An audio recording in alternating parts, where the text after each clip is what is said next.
Assalamu alaikum, namaste. We are so pleased to welcome all of you from the various parts of the world and different time zones from which you are zooming in. I am Shakira Mohammed from Trinidad and Tobago, a teacher for the past 17 years. And ladies and gentlemen, this is the 233rd edition of our ICC Thought Leaders Forum.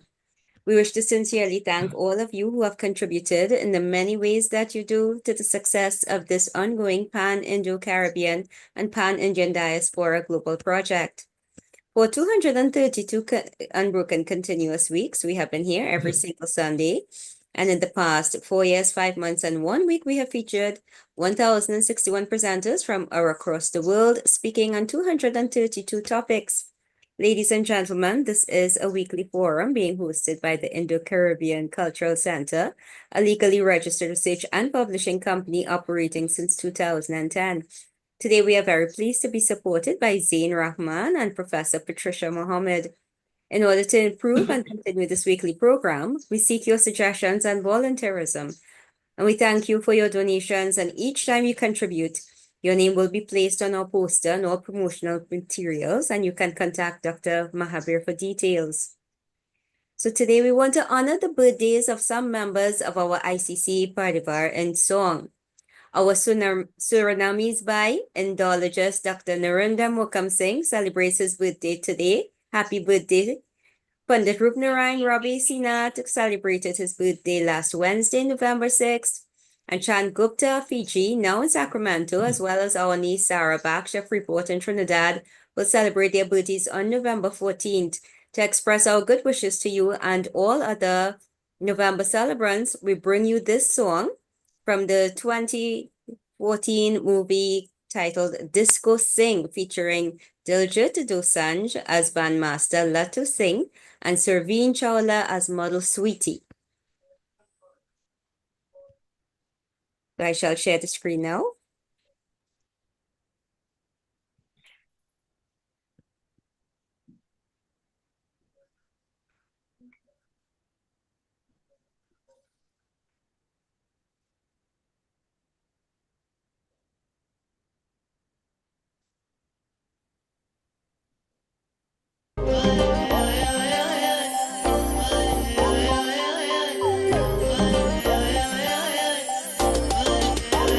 Hi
So thank you. Our sincere wishes for Robbie.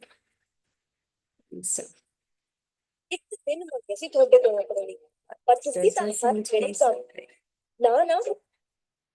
sorry about that. We want to sincerely wish Robbie, Nurinder, Chan, and Zara a blessed and long and healthy and happy life. So, ladies and gentlemen, let me now introduce our moderator for today, Shalama Mohammed, the co-director of this ICC Zoom platform, who is a business teacher and researcher from Trinidad and Tobago. She obtained her master's degree in business psychology from Franklin University in the USA. Shalama, welcome. Thanks so much, Shakir. Assalamu alaikum, everyone. Namaste and a warm welcome to you all. Thanks so much for choosing to be here with us. This program is being recorded on Zoom and live streamed on the YouTube channel of the Indo-Caribbean Cultural Center. Welcome to all of you on YouTube at this time. Let me also join in and say happy birthday to everyone celebrating. And of course, today is Naren's very special day. So happy birthday to you. To avoid intrusions from trolls, our IT manager has muted everyone. Speakers, please do not admit anyone, do not unmute anyone, and do not allow anyone to share your screen. Thanks so much for your cooperation. Today, we are talking about gender-based violence in the Indian diaspora. The importance of issues related to gender was highlighted on October 26, 2024, at the Commonwealth Heads of Government meeting in Apia, Samoa.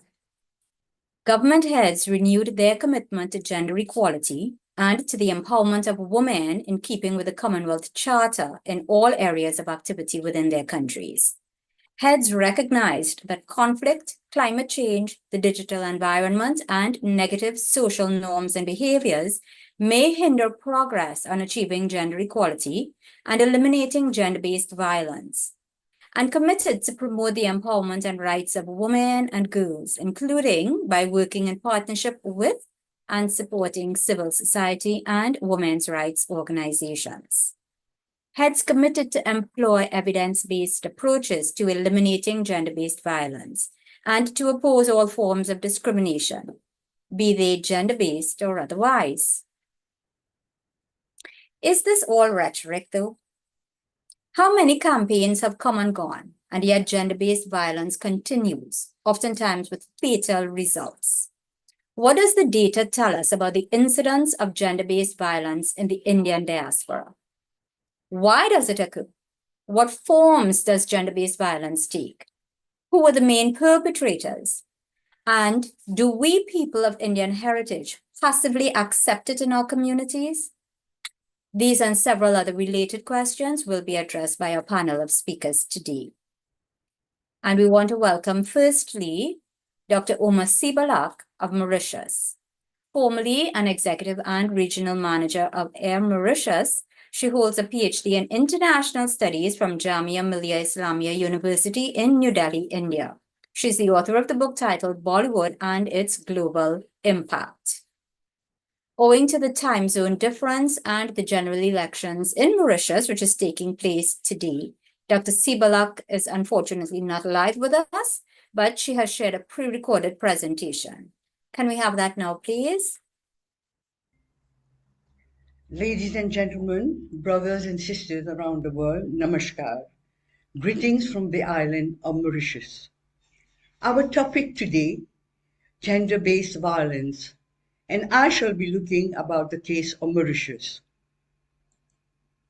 The United Nations definition of gender-based violence is any act of gender-based violence that results in or is likely to result in physical, sexual, or psychological harm or suffering to women, whether occurring in public or private life.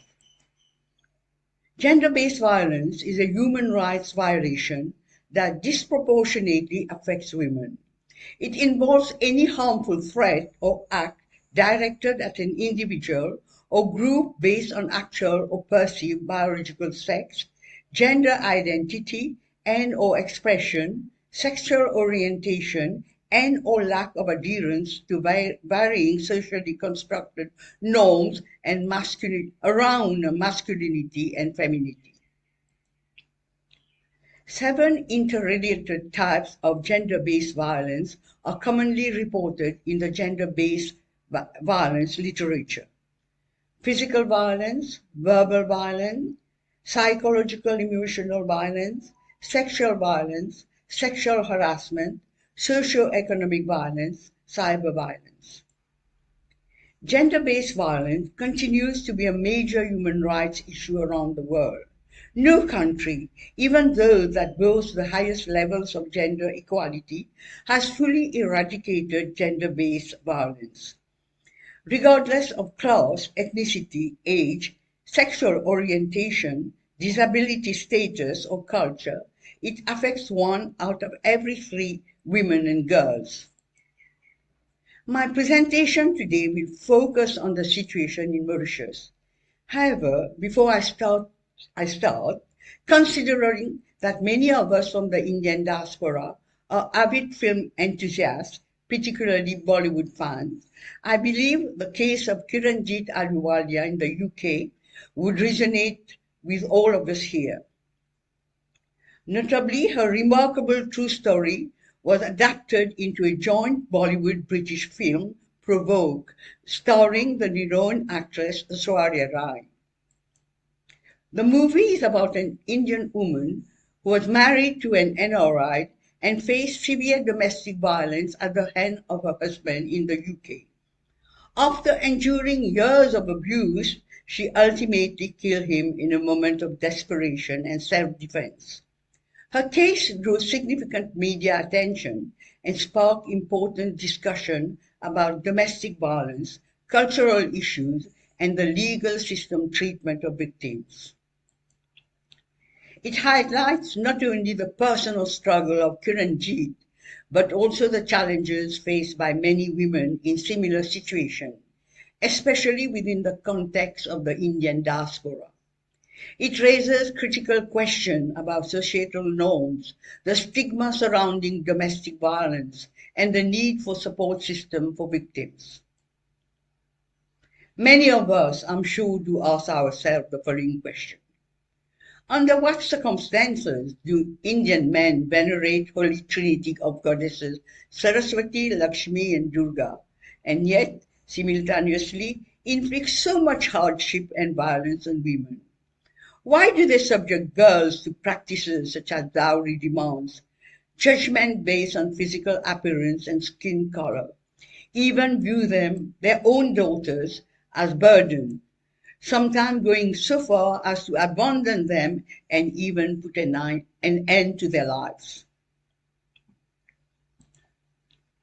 Gender-based violence in Mauritius remains a critical concern in the country, with domestic violence being the most commonly reported form.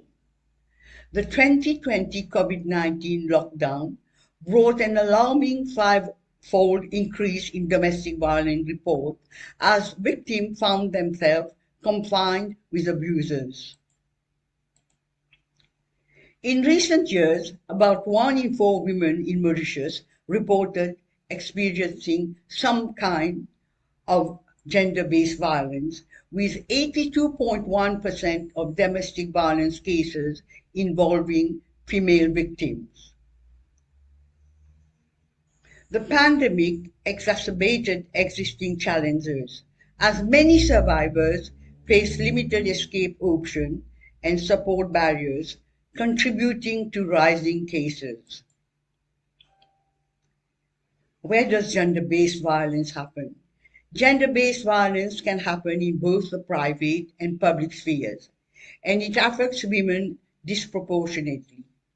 Gender-based violence can be sexual, physical, verbal, psychological, emotional, or socio-economic, and it can take many forms, from verbal violence and hate speech on the internet to rape or murder. Children, especially girls and young women, often experience violence at home in their communities. School and the journey to it can be a place where girls experience violence from sexual harassment, bullying, and intimidation. This violence of girls' rights, especially when committed by those in position of care or authority, can impact on girls' ability to continue and complete their education. legislation to address gender-based violence. Mauritius has indeed made significant strides in adopting comprehensive legislation to combat gender-based violence. The country has been recognized for its proactive approach in addressing this issue, not only within the African context, but also globally. By enacting laws that provide both preventive measures and support for victims, Mauritius has created a legal framework aimed at reducing gender-based violence and promoting gender equality. Some key aspects of Mauritius' legislative approach to gender-based violence include the Protection from Domestic Violence Act 1997. This was one of the first major steps in addressing domestic violence. The Act provides a clear legal mechanism for victims of domestic violence to seek protection orders, ensuring their immediate safety from abusers. It also defines domestic violence in a broad manner, including physical, emotional, and economic abuse. The Sexual Offences Act 2017. This law focuses on sexual violence, including rape, sexual harassment, and exploitation. It brought about reforms to make the justice system more responsive to the needs of survivors and emphasized the importance of consent and the protection of vulnerable populations. The Children's Act 1994. Though primarily focused on children protection, this law is crucial in preventing violence against children, including gender-based violence. It mandates the reporting of abuse and ensures the provision of care and support for child's victim. The Gender Equality Act 2012. This act establishes policies to promote gender equality in all spheres of public and private life. It addresses various forms of discrimination, including those based on gender, and aims to create a more equitable society. National Action Plan on Gender-Based Violence. Alongside specific laws, Mauritius has developed a national action plan to prevent and respond to gender-based violence. This involves collaboration between the government, civil society organizations, and the private sector to provide comprehensive services to survivors, including legal assistance, shelter, and counseling. Victim support and advocacy. The country has also introduced several initiatives aimed at providing better support systems for victims of gender-based violence. These include public awareness campaigns, specialized police units, and support networks for survivors, particularly women and children. Mauritius has thus positioned itself as a leader in Africa in terms of addressing gender-based violence through legislation and policy. However, while the legal framework is strong, challenges remain in terms of implementation, ensuring effective access to justice, and changing deep-seated cultural norms.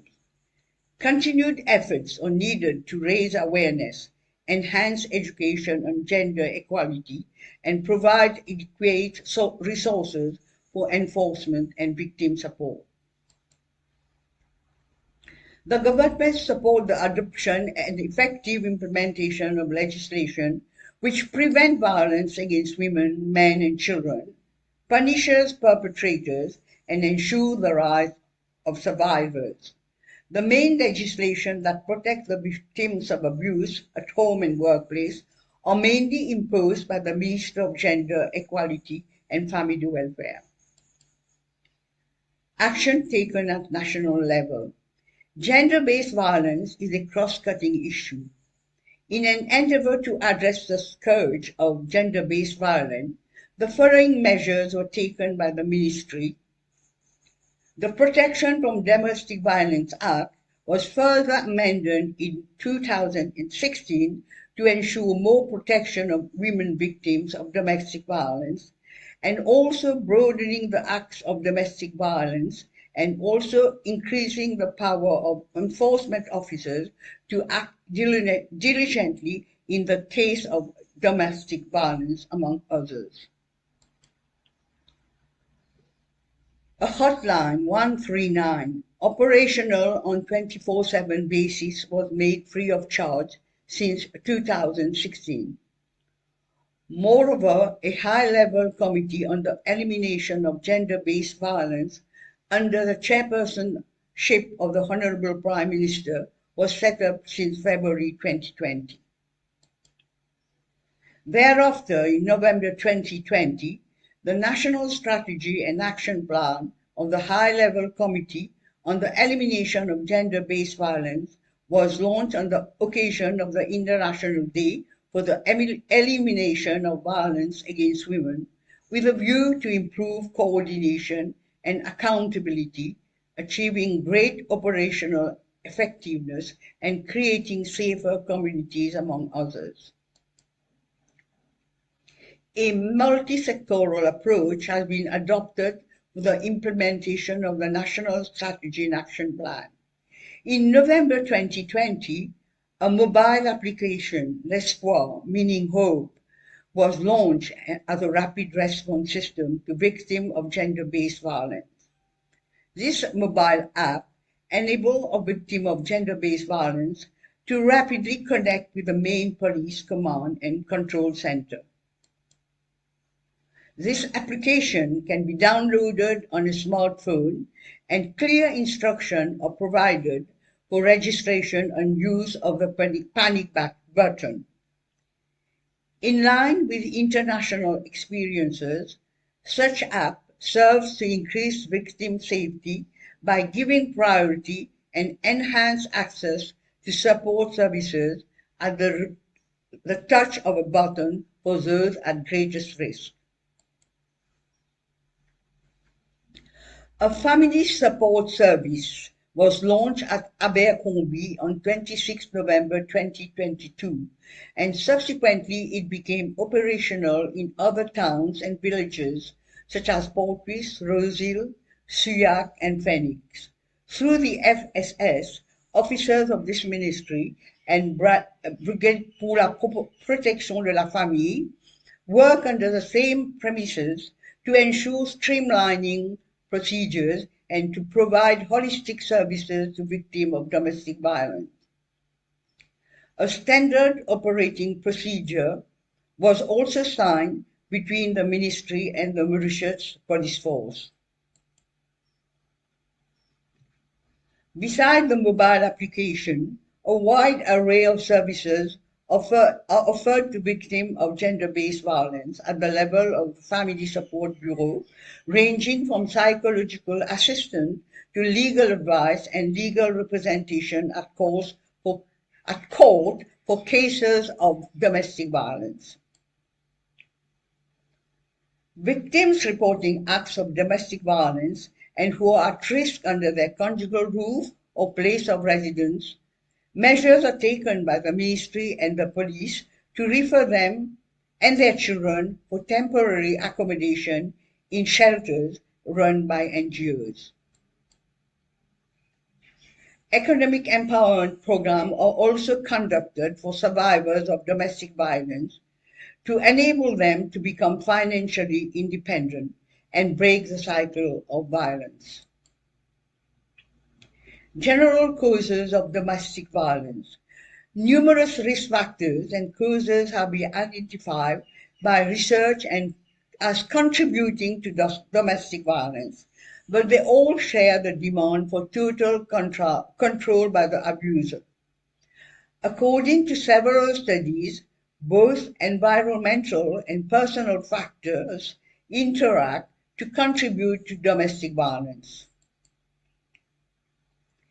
In essence, this means that when abusers mature from children to adults, they learn to manipulate others through the impact of their family, their environment, and cultural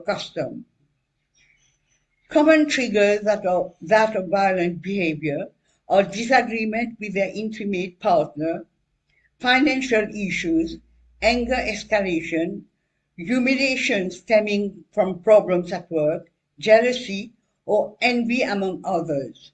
However, other causes include personal characteristics and community as well as societal factors. Personal level characteristic. Family history of violence, patriarchal belief, including the social construction, gender roles in the society, social isolation and economic dependence, age, gender, the level of education, socio and economic status, and having history of substance abuse correlate altogether. Personality traits and mental health problem also. Alcohol and substance abuse are the leading causes of domestic violence in Mauritius, and they have been linked to a major reason for intimate partner violence. Financial burden and extramarital affairs were also reported as a cause of domestic violence. Most cases of domestic violence caused by financial burdens leads to lack of conflict management skill and lack of optimistic communication among the various parties. The attitude toward the gender relation and the perception of women and men of the overall outlook on the gendered nature of their communities tend to increase the risk of being exposed to violent behavior. It is important to note that violence also occurs within one's community, including at school, workplaces, and neighborhoods. Societal factors. An established culture of acceptance of domestic violence in the wider society tends to reinforce the normalization of violence, whereby victims of domestic violence remain unaware of the act they must endure. Consequence of domestic violence. The consequences of domestic violence are also diverse in nature. They have a long-lasting effect on the individual, family members, and the economy.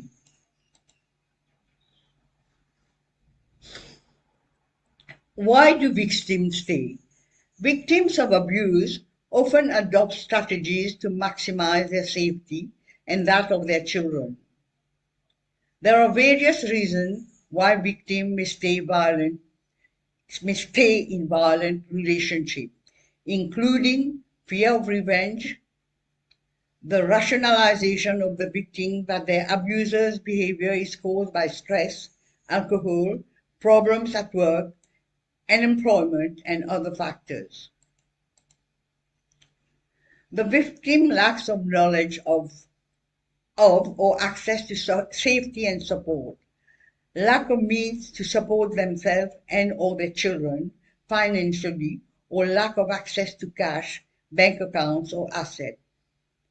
And lastly, concern for their children. Religious or cultural beliefs and practices may not support divorce or may dictate outdated gender roles and keep the victim trapped in the relationship. Lack of support from family and friends, stigma or fear of losing custody of children associated with divorce. Love and the hope that the partner will change. Police officers and law enforcement may treat violence as a domestic argument rather than a crime in which one person physically attacks another person, leading to a lack of support for victims. How to stop gender-based violence? To stop gender-based violence, individual, government, and society can work together on a number of actions, including educate, educate, educate. Teach people about gender-based violence, what is wrong, why it's wrong, and how to recognize and respond to it.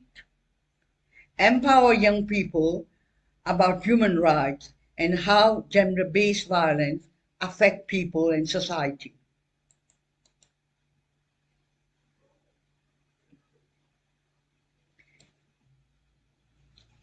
Challenge social norms, address gender inequalities and structural determinants through multi-sector programs and strategies. Provide support services, offer professional services to survivors to reduce the risk of severe or fatal violence. Train healthcare providers. Train healthcare providers to recognize and respond to gender-based violence. Advocate for change and sponsor survivors of violence and war. Improve legislation and policies to prevent domestic violence. Provide a rehabilitation program for perpetrators. Run campaign to raise awareness. Work with victims and cooperate with NGOs, the media, and the private sector. To conclude, I may say that Mauritius' legislative commitment to addressing gender-based violence reflects a strong political will to combat this pervasive issue, but sustained efforts are required to ensure that laws are fully implemented and that societal attitudes shift to support a violence-free environment for all genders. Namaskar. Thank you, ladies and gentlemen. So, ladies and gentlemen, that was a presentation, very interesting and detailed one from Dr. Uma Sibalak. She had joined us a few minutes ago. Unfortunately, I'm no longer seeing her, so she won't be able to take any questions at this point in time. But I thought she rose some key points for us. And the fact that Mauritius actually has so many laws in place did not prevent a fivefold increase during the lockdown. It's interesting that that had continued, but I like the fact that she raised the point that there needs to be rehabilitation for the perpetrators. Victims continue to get support, yes, but without perpetrators being dealt with or receiving the kind of assistance that they require, whether it's psychological, emotional, spiritual, whatever it is, without that, there will continue to be, the vicious cycle is just going to continue. So thank you very much, Dr. Sibalak. And we move on now to hear from our second presenter, who is from Trinidad and Tobago. This is Anila Bhagwat. She holds an MPhil in Sociology from Jawaharlal Nehru University in New Delhi, India. She's a co-director of the Center for Indic Studies. Anila also volunteers as a Sanskrit teacher in primary schools. Welcome, Anila. Nice to have you. Hi, thank you for having me. So I'll just get right into the presentation. Let me just share my PowerPoint.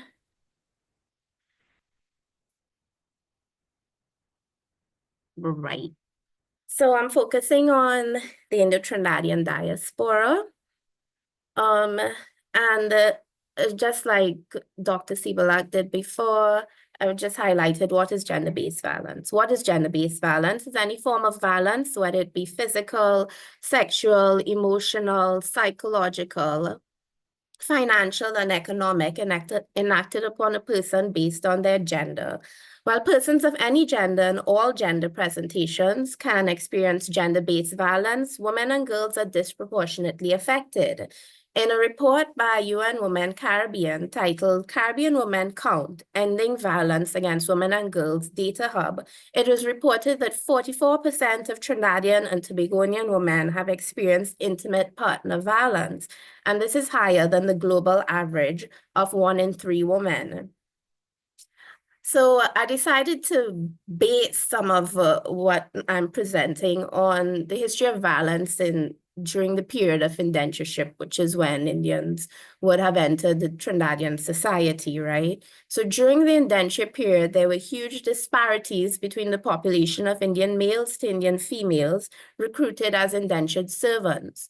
Women constituted between 25 to 40% of the Indian population at any given time. So at some points, they would have been 25%, and the highest during the indenture period of of women in the Indian population was around 40%. Indians had a reputation in the indentured period for being violent. This violence was usually Indian on Indian violence. In the 1880s, 60% of the murders in the colony were committed by Indians. And in the 1890s, this figure was 70%. And this is despite the fact that Indians were only 30% of the population at that point in time. And in the same period, one can see that the victims of many of these murders were Indian women. Between 1872 and 1880, 22 Indians were murdered by Indians, and all 22 were women. Between 1872 and 1900, 87 Indian women were murdered, and between 1901 and 1910, of the 62 murders of Indians at the hands of other Indians, 20 were women. And what we also see as you come down to the lower end of indenture, 1901 and 1910, when you may have gotten movement off of the estates, you see that the numbers of reported, well, these are murders, all murders are reported, but the numbers of murders are decreasing as people are moving off the estate. Violence of the plantation. There are also incidences of Indian women being physically and sexually abused by estate managers and overseers, and even killed by those who wielded power and authority over them as employers. The huge disparity in numbers between Indian women and men on the estate lent Indian women increased freedom over the expression of their will in domestic relationships, as well as their sexual agency. And what this means is, because there was so much fewer Indian women than Indian men, then Indian women had a little bit of agency where they were able to move around to find partners that they thought were more compatible with them, right? But that same agency that, they were gained because of that disparity in number also led to the violent competitiveness of Indian men, which was one of the causes of Indian on Indian violence on the estates, and accounted for the high incidences of wife killings and wife beatings. As Indians began moving off the estates, these tensions became less pervasive, but still remained a huge problem in the Indian community, as violence remained a means of control over women's bodies and their sexuality. And now I'm grounding it in what we are currently seeing today in Trinidad, where gender-based violence is quite pervasive. Incidences of gender-based violence in the Caribbean region is quite high. While current data on gender-based violence is not aggregated according to race and ethnicity, in recent years, especially during the pandemic period and continuing into the present, there has been a rise in reports of domestic violence. In 2019, 528 domestic violence cases were reported. But then we see between 2020 and 2023 that there has been a steady incline in reported cases of domestic violence. And that's a huge move from 528 in 2019 to 1,380 in 2020, and 2020 to 2022 are pandemic years. So in 2022, those cases rose to 1,690, and 2023, 2,646 cases of reported domestic violence. In 2024, which is our current year, so far there have been 28 murders related to domestic violence.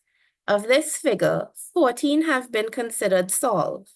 And as of August of 2024, there have been 1,227 cases of domestic violence in the form of physical violence, 117 reports of sexual abuse, and of that 117, only 5 persons were charged, and 111 incidences of breaches in protection orders. the last month, October 2024, has seen this rise in domestic violence cases, which is being highlighted by the media. So it's once again pushing gender-based violence into the mainstream agenda. In 1 week in October alone, 6 cases of domestic violence were highlighted in the media, and in 4 of those cases, the women were murdered. And if you look at these names, you will realize that they are Indo-Trinidadian women in these 3 cases. Well, it's actually 4 murders that I'm highlighting here. An Indo-Trinidadian woman whose name is Tara Geeta Ramsarup, 34 years old, and her 14-month baby girl, Jada Motilal, were hacked to death by a male relative in Barrackpore. She had previously taken out protection orders against the man and had left the relationship and the house, but she was still hunted down and killed. In another case, Laura Sanker, 34 years old, was chopped to death with a cutlass in front of her 16-year-old son at their home in Princestown. This woman had also left the relationship and was earning her own livelihood to support herself and her children. Sunita Mohammed, age 50, was killed after being pushed down the stairs in an argument with a male relative at their Gasparilla home. She sustained injuries to the head, which she succumbed to.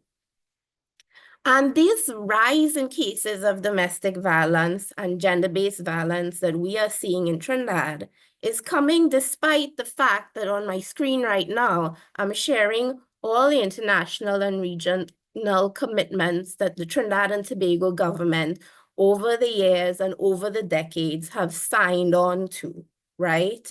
From the UN and the Beijing Declaration, which is going on to 30 years this year, the Convention of the Rights of the Child, the Commonwealth Declaration for Gender Equality and the Empowerment of Women, 2022 to 2030, that despite our government committing on the international and regional level, that we still see a rise in gender-based violence. And then legislatively, since the 1980s, Trinidad has been putting in place legislative measures to deal with gender-based violence, starting with the Sexual Offences Act, which was first put in 1986, and our first attempt at a Domestic Violence Act was enacted in 1991. These are the legislative measures that we have now, the Domestic Violence Act Amendment in 1999, and then amended again in 2020, Sexual Offences Amendment Act from 1986, amended again in 2021. And then we have, problems that we are dealing with our very porous borders. Trafficking in Persons Act 2011, amended Marriage Act 2017, which one of our Indo-Trinidadian NGOs, that's the Hindu Women's Organization, had been pivotal in highlighting the age of marriage according to the Hindu and Muslim Marriage Acts in Trinidad, which allowed for children under the age of 18 to be married, and what abuses, occurs because of that very low age of marriage that was previously in our separate marriage acts that we have for Hindus and Muslims. So the Marriage Act was amended in 2017 to make the age of marriage at 18 years old across the board. National Policy on Gender and Development in 2018, the National Child Policy in 2021, and this year we have launched a big National Strategy Action Plan on Gender-Based Violence and Sexual Violence that goes from 2023 to 2027. But despite all of this, what accounts for the pervasiveness of gender-based violence? And these are things that we have to examine both culturally and institutionally. There's a culture of abuse and violence, and a growing violence in the country and community that is evident in our spiraling crime rate. So this is not just gender-based violence, but violence on the whole. Cultural notions of masculinity that reinforce male dominance and female subservience, where men are not socialized to manage and process their emotions in healthy ways. Rising economic insecurity, which increases financial burdens in the household and creates conflict over the control of money and resources. unprocessed trauma and abuse in childhood of both victims and perpetrators of violence, because those who have been abused and those who have witnessed abuse tend to be the ones who find themselves in situations of gender-based violence and domestic violence. Failure of state institutions and the machinery of the state to properly implement legislature, including an understaffed and overburdened judicial system, a failure of the police to properly report cases of domestic and intimate partner violence and follow up on violations of protection orders, and a lack of funding for victim support and counseling, as well as for shelters for women and children. And then what of the Indo-Trinidadian community? And this is maybe we can explore more these ideas in the Q&A. So across literature and art by Indo-Trinidadians, the issue of gender-based violence has always been a theme in so many people's works that we have read, like Naipaul and Sam Selvon and Lakshmi Prasad and Harold Saniladu. Violence and gender-based violence has been a common theme. So we know that this is a problem in our community. And how do we deal with unresolved generational trauma of indenture and then of cultural disruption? Is this something that we have not dealt with well, that is the cause of much gender-based violence? The problem of gender-based violence in the Indo-Caribbean community moves with the community and also affects its diaspora. And this is highlighted by the work of groups like Jahaji Sisters, now called Jahaji, and they focus their work in New York, and they have been trying to address issues of gender-based violence in the Indo-Caribbean diaspora. Competing masculinities in our own societies within the local Trinidadian context often means that issues of gender-based violence tends to be silenced and swept under the rug as the community rebuilds itself in the post-indenture and post-independence period. Is our violent past and our violent present something that we want to speak about publicly as we present ourselves as Indo-Trinidadian? Is that a problem? NGOs and their work that work specifically with the Indo-Trinidadian community around issues of violence are few and far between. The Hindu Women's Organization is an example of such an organization that has been doing work within the Indo-Trinidadian community, as well as Medina House, which was a shelter that was run by Islamic women, and they had been running that shelter for 20 years and unfortunately had to close because of the lack of funding.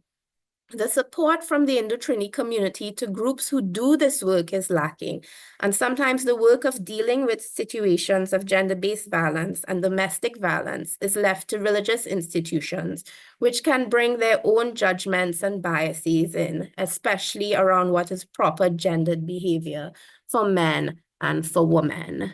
So I think that's my last slide, and I will end my presentation there. And we can continue talking about it in the Q&A if people have specific questions around what I've said. Thank you. Indeed. Thank you so much for that data-rich and insightful presentation, Anila. Ladies and gentlemen, I want to open up the floor to your questions. Please raise your electronic hands. You'll find that at the base of your screen in the reactions button. We welcome your questions. Anila, it's interesting that you should raise between 2019 to 2023. You have about a 5-fold increase in gender-based violence in Trinidad and Tobago. You mentioned some of the factors that is attributable to this, but what has come out of police action? So that is a big deal because just this month, the Police Complaints Authority, they presented a huge presentation on research that was done on how the police deals with reports of gender-based violence. And a lot of it actually was very condemnatory of the police. And how they, whether incidences are actually reported, whether they bother to take the reports, whether they send, women away. And then what we're seeing too, like in one of the cases that I mentioned that happened in a month ago, it happened the first week of October last month, you see like very often there are violations of protection orders. So, even though women have taken out protection orders against abusive spouses or abusive partners, those violation orders are routinely ignored, and then nothing is really done about it. So, and also coming up from that report was the incidences of people in the service who have actually abused their spouses. And, that is something that was highlighted by the Police Complaints Authority and how the police deal with it. Yeah. Thank you very much for that. Let's take our first question from Weebing. Weebing, please go ahead. You'll have to unmute your mic. Can you hear me? We can hear you. Oh, that's perfect. Thank you for your wonderful presentation. And I just like I have like two quick questions. Like the first one is about your last point. Can you please elaborate a little bit more on how the competing masculinities silent gender-based violence?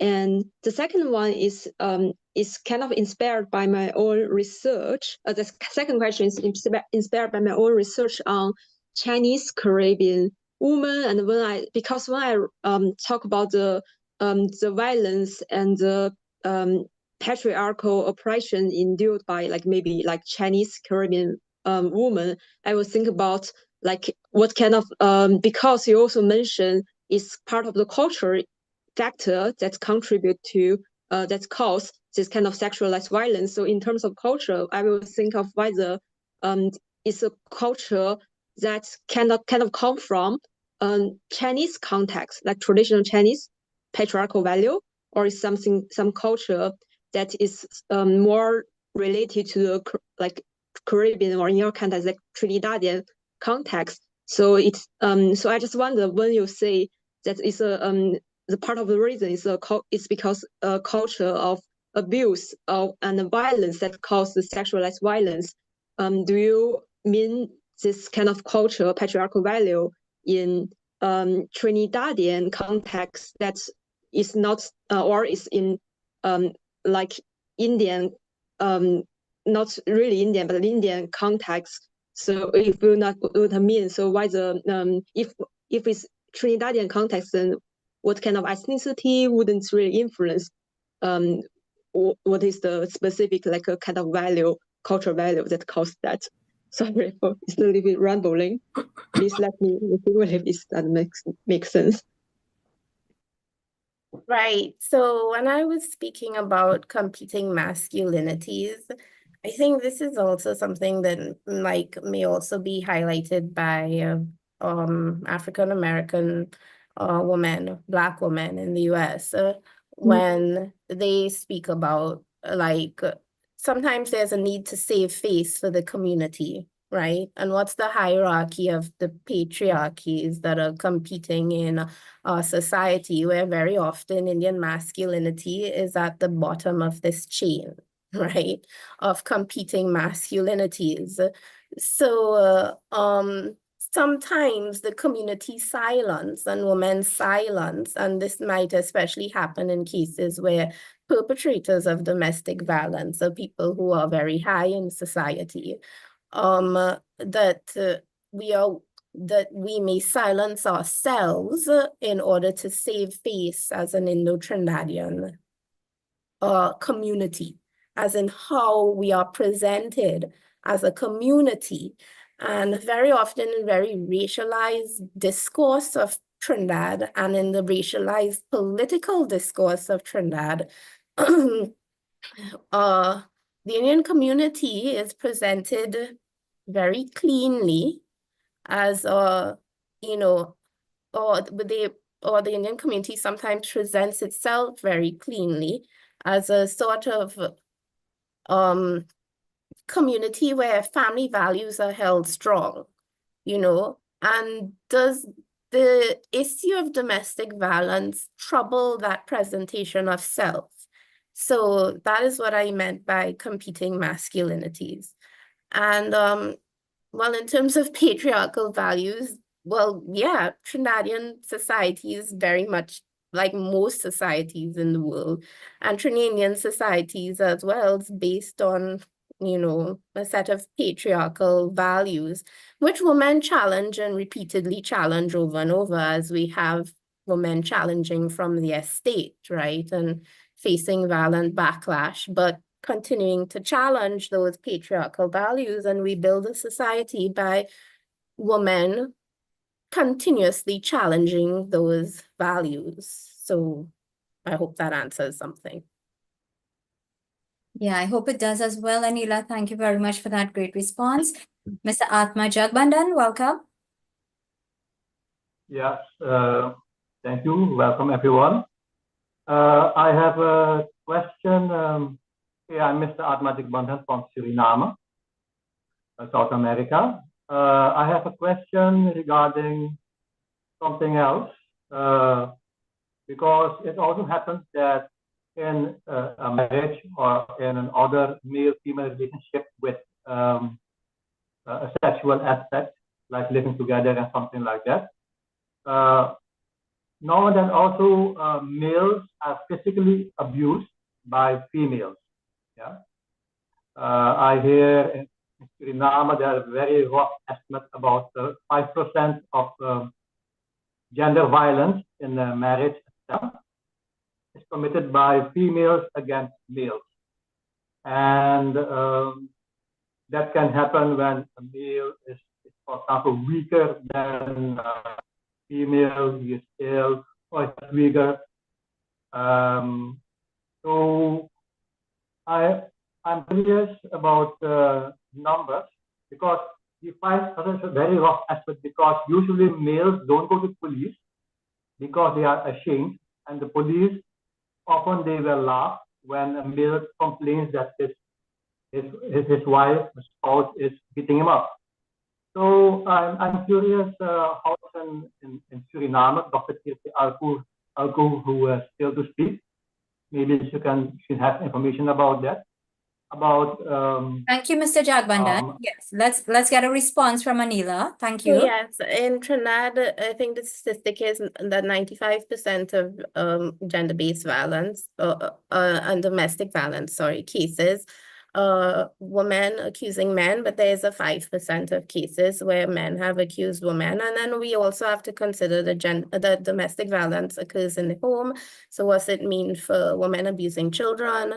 And then the other thing that needs to be considered is the issue of LGBTQI relationships, and that those men in those same-sex relationships and women in same-sex relationships may find it difficult to go to the police and so on with complaints of gender-based violence. Of domestic violence, sorry. So, yeah.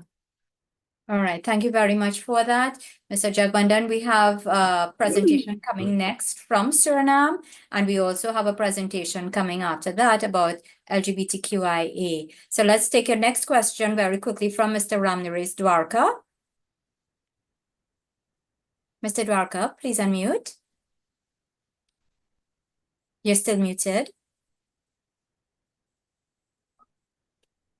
You're still muted, Mr. Dwarka. Hello, are you hearing me? We're hearing you now, yes. Yes, I must compliment Anila for that wonderful presentation, of course, and the presenter before from Mauritius also did a fantastic job. My battery is running on, is around 5% now, so I hope I don't get cut off.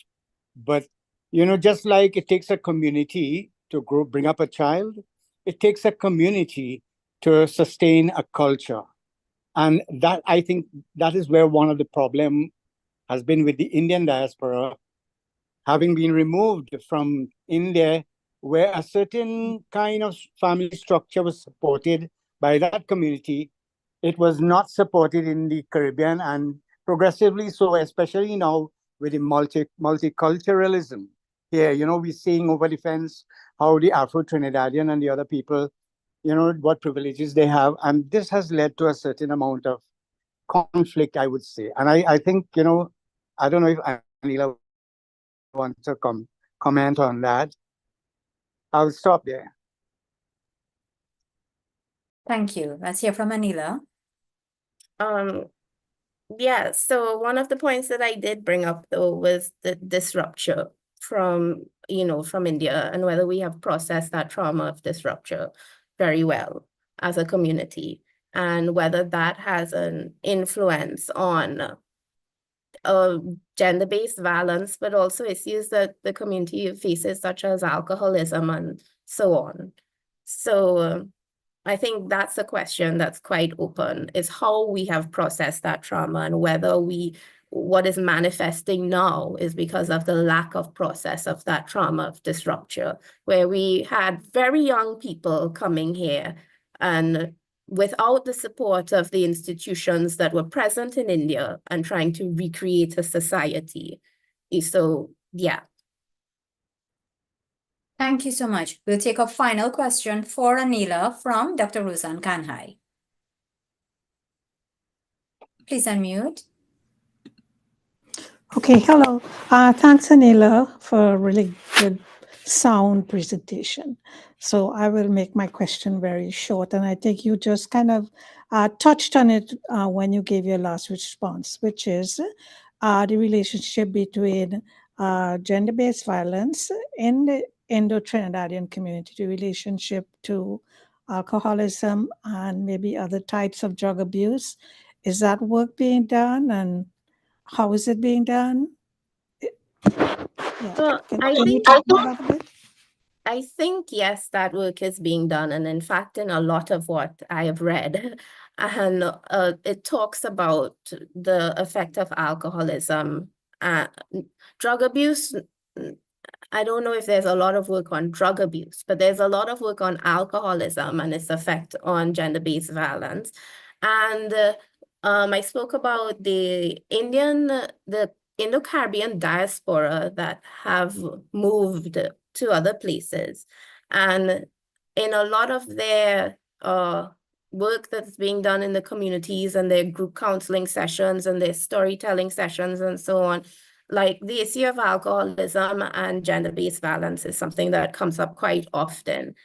So yeah, alcoholism and gender-based violence, though, especially amongst the Indo-Caribbean community, those two things tend to go hand in hand.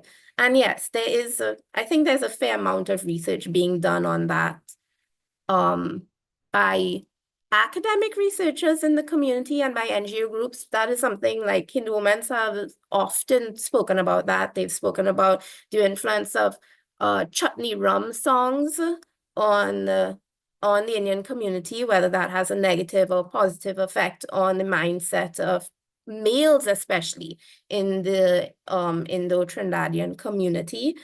But on a national level, that's something, I don't really know if these very community-specific sort of interventions is taken on that national level.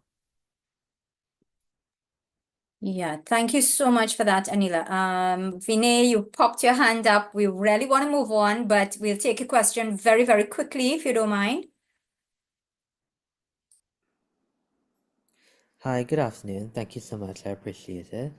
I did miss a small piece of the presentation, but I don't know if maybe you covered this already.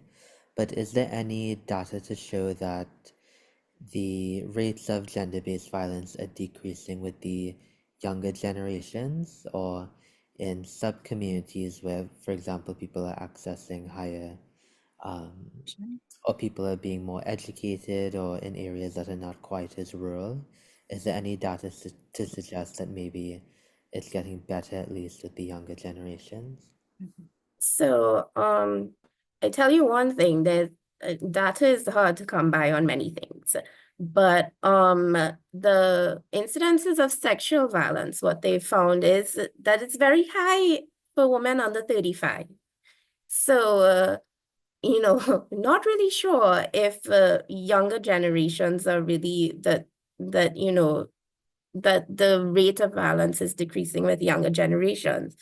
And as in terms of education, I'll give you an example that is of a friend of mine who, well, she was a classmate when we were in primary school, and she went to one of the top prestige schools in this country, and she is a lawyer right now. And just at the beginning of October, with all these rising cases of violence, she shared a very personal story on Facebook, and she's currently involved in NGO work. So she has been doing work with victims of gender-based violence and domestic violence because of her own experiences. And she talks about a very, very abusive relationship that she was in that she, had to be torn out of. And she was a lawyer in a law firm, hiding like signs of abuse under turtlenecks and long sleeve shirts in baking hot Trinidadian weather, because that was her commitment to the relationship and her inability to see herself out of it, So in one of the studies that I looked at, which was a UN report that Dr. Gabrielle Hussein had she was the main researcher on it. It was a qualitative approach to gender-based violence. She spoke about how difficult it was to have interviews because they also interviewed men who were accused of gender-based violence and domestic violence. That it was very difficult to gain access to men, and to men of higher income brackets and higher education brackets. So the study represents lower income men, and this may not be true that lower income men are the ones who are primarily abusers, or men with lower educational levels are primarily the men who abuse, because sometimes we can't access, people, women and men from higher income brackets and higher educational levels. And again, like I spoke about, that need for the community to save face. And does that have any effect on that access and that information coming forward? Excellent. Thank you so much, Anila. Dr. Gabrielle Hussein is indeed with us, and I want to thank you very much, Dr. Hussein, for all the research that you've done. She just posted up a link that we can access. It's on the chat. Anila, before you go, I just want to say, based on Vinay's question, an area for research, and I don't know if anybody has done this, but we probably need to look whether or not there is a correlation between alcohol consumption among persons under the 35-year age group to see whether or not that is perhaps attributable to that increased incidence in violence. So I want to thank you so much. Thanks for all the data that you've shared and for engaging so well with us. Thank you.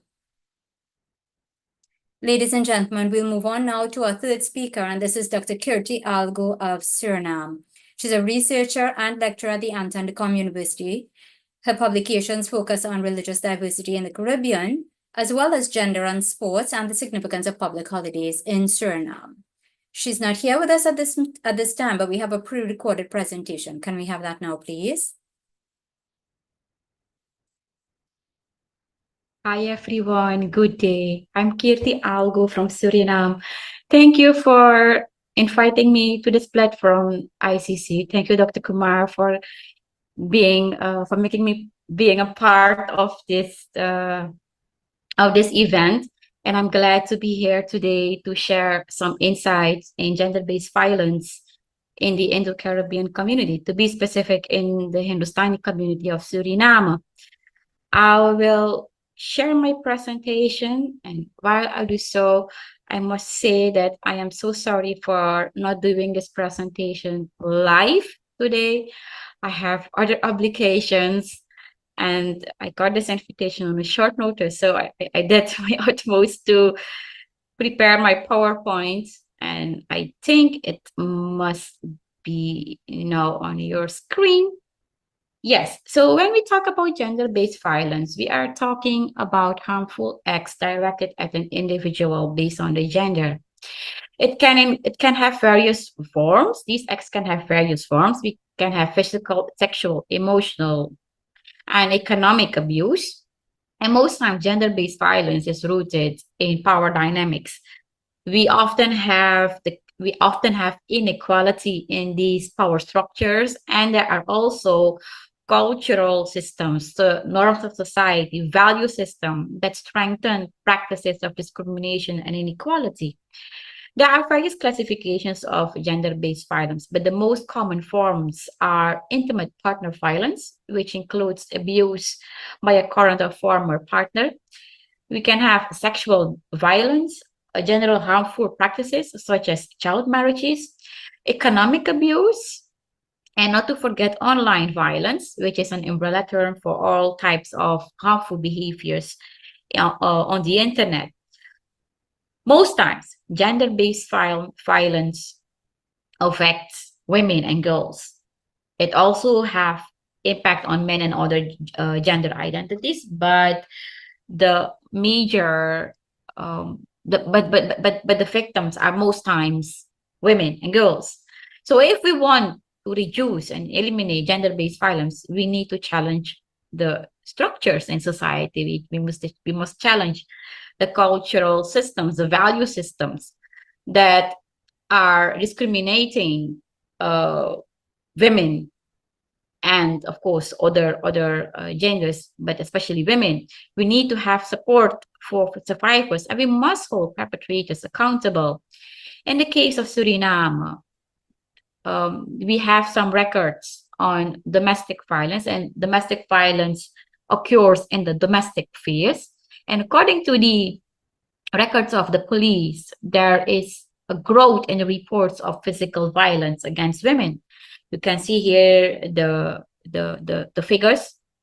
Between 2010 and 2015, there were almost 2 times more female than male being victimized, because of physical violence. This is most times in the age category of 21 and 40, but when it comes to the younger group, the most common form of violence is sexual harassment. Women are also killed because of their gender, femicide. Between 2010 and 2019, we have had some records. In 2010, there were 4 women killed because of the gender, and in 2019, it was 12. There are also other records showing forms of violence, and the most common form of violence is physical violence, and these data are collected from the statistical online databases. What I did for this presentation is utilizing records from the National Women's Health Survey. It was the first survey of its kind in 2018, and it was published in 2019. And the survey shows that approximately 1 in 3 women who experience intimate partner violence never talked about their experience, never disclosed their experience. And they did not seek help. What they do is, what they did is seeking help from the mothers rather than institutions, formal institutions. Compared to the global context, the estimates are similar. The UN says that 1 in 3 women worldwide will experience physical or sexual abuse in their life. And when it comes to the regional context, we see that the experience of Suriname is comparable with that of Trinidad and Jamaica when it comes to types of intimate partner violence and non-partner sexual violence. There are many reasons why partners are violent to each other. Maggie Smith wrote an interesting article in 2006, and she listed a few reasons. Especially men, they have an overbearing need for self-control. There is a separation for anxiety. There is an expectation of entitlement to domination and authority within the family. There is an expectation of entitlement to privilege, to sexual services, and there is an assumed license to punish the other for doing wrong. I mean, these things are connected to gender roles. In the specific case of the Indo-Caribbean, there are some interesting. I'm saying that there are some figures. But first, you must know the Indo-Caribbean community. They are the largest ethnic group according to the 2012 census. And when it comes to the breakdown by sex, we see there are slightly more men than women, 2% more. And it doesn't have a really young population. You can see the age pyramid to the right. In the Women's Health Survey, Hindustani women participated as well, and it resembles the national demographic structure. There were about 30% of Hindustani women in the survey, 462 to be precise. And when it comes to intimate partner violence, we see that they take the second position in the list of various ethnic groups. The Creole group, the Creole group comes first. In this table, we see the experience of women who have with intimate partner violence, especially physical intimate partner violence. And Hindustani taking the second place means that it is a serious issue. It means that it must in the Indo-Caribbean community, there is a lot of work to be done. Gender-based violence is a historical issue, especially when you look at violence against women. If you look at the particular sphere of violence, if you look at the domestic sphere, then you see that women used to be beaten in the past. My nanny, for instance, was hit by Nana when he was drunk. Most times when he was drunk, he used to hit Nani. And she said that if she did something wrong, she was also hit by her sas, her mother-in-law. It shows that the violence against women, it also takes place in the domestic sphere, has a, I wouldn't say a long tradition, but it happens for ages. There have been initiatives to tackle violence against women. In 1951, the Hindustani Sudhar Sabha was established to tackle this issue, and it was over 30 years before any formal government actions were taken. There are various approaches to domestic violence, to looking at gender roles, especially during the indentured period. I recall Anita Nanu's book on migration of British Indian women after the abolition of slavery, and she wrote about the struggle of indentured workers, especially female workers, against three patriarchates for self-determination. She called them the early British Indian feminists because of their strength and their coping mechanisms. Gender-based violence is not an isolated problem. It is connected to multiple spheres. I will not be able to elaborate on the connection, but I want to pinpoint one aspect. If you look at the Global Gender Gap Report of 2024, Suriname has to do a lot of work when it comes to politics. Oh, of course, not Suriname, but general. But in this case, Suriname has to do a lot of work. There is a huge parity between men and women in this domain. And according to the editor, it was a very, very powerful statement. She said, parity can come within grasp, but it requires decisive leadership and dedicated resources. So if we want to reduce the gap in the field of politics, we must dedicate some resources. We must do something differently. But if we look at the role of gender-based violence, and I'm now moving forward to my slide on the particular role of online violence, then it's not an easy task. Ashna Kanhai, the ex-ambassador of Suriname in India, was involved in what I would call Facebook comments where people, especially men, humiliated her, made all kind of disrespectful remarks after a young man posted a video of her on Facebook. It was in 2022, and the next day, which is the Independence Day of Suriname, yes, she was surprised. She got a lot of calls and she was interviewed. I listened to her interview accidentally. I listened to that interview, and she explained that that young man was stalking her, was trying to have an affair, and she was not interested.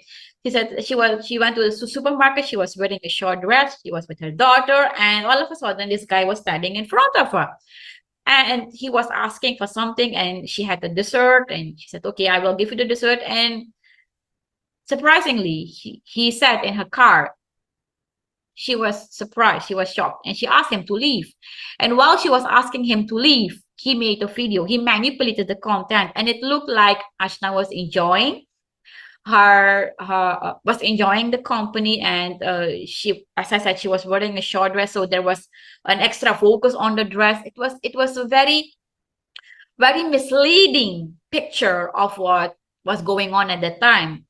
And Ashna clarified this in an interview, but in the meantime, there was a lot of discussion, negative things being said about her, especially by men in the politics, in the field of politics. So she said, no, this is, and she explained that it's not the first time that she is being attacked as a woman in her private sphere on Facebook. She's not on Facebook, by the way, on Facebook. I'm raising this issue because it is a form of gender-based violence in a sphere where we are trying to reduce the disparity in the field of politics. And why do we need extra attention for reducing these types of gender-based violence? And I must say that in doing so, the NGOs are doing a very good job together with the Institute, Bureau Gender Institute at the Ministry of Home Affairs. They are developing laws, policies within their power, and within the available resources. It is important to take into account online violence, because it is for the first time that Suriname has launched a campaign for having a female president. It means that if we want to reduce the disparity in the field of politics, we must be able to tackle online violence as well. And I hope that with this presentation, I have given you some insight in gender-based violence. I look forward to your comments. If there is something, please feel free to reach out. And thank you so much for this moment. So I want to say thank you very much to Dr. Kirti Algu in absentia. We really would have liked her to be here to take those questions and your comments. Unfortunately, she's absent, and so we want to move on, though. Please reflect on all that she said about the Suriname situation, and we are going to move on now to Vidyaratha Kisoon of Guyana. He's worked with several organizations, including Help and Shelter, to prevent domestic and gender-based violence. Vidya is also actively involved in advocating for the LGBTQIA equality. Vidyaratha Kisoon, welcome. So, greetings, everyone. I'm very grateful to share space with you all. Please just give me a couple of minutes first. I'm coming to this discussion as a Hindu male. I'm a bit nervous, but I have to ground myself. So this discussion, I'm not bringing data, I'm not bringing any of that kind of perspective on the abstract, because I participate in the work and I've been invited to participate in this work. And my connection with Indianness is through being Hindu. And I say that, and I'll explain that a little bit more. So first of all, just to I just want to do an invocation because it's in a way we do a grounding to acknowledge that whenever we're talking about this is really important, and always to invoke into this space those who did not survive, and to recognize those who have survived gender-based violence, all forms. And that there's a duty of care that within this room, many people here, given the statistics and the figures that we've heard, many of us would have experienced in one way or another gender-based violence or some other form of violence. And I don't know how these conversations are affecting us. And I hope that we can find the necessary support and so that we would need. I also like to invoke in this space the women who have included me in this work and who hold me accountable.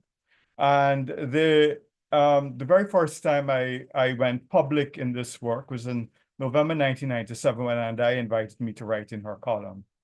And at that time, not a lot of persons of Indian origin, of course, were involved in the work. And I recognize also Dr. Lisa Edwards and Dr. Gabby Hussain, who are in this call, as well as two of the women now who also hold me accountable and include me in the work.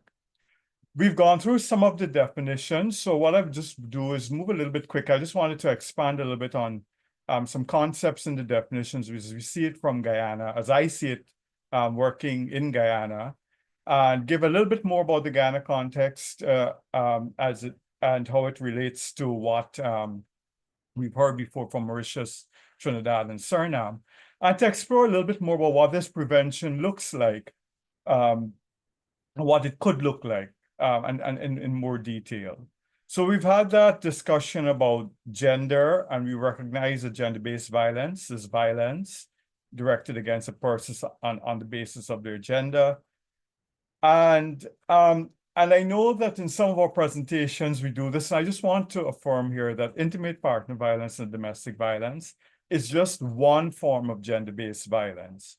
I'm a little bit emotional now because one of my friends, who is one of the most senior civil servants in Guyana, very professional, very qualified, has quietly texted me about sexual harassment in her workplace. And that is not data that is going to be made public. And the perpetrator of that sexual is one very prominent Indo-Guyanese man.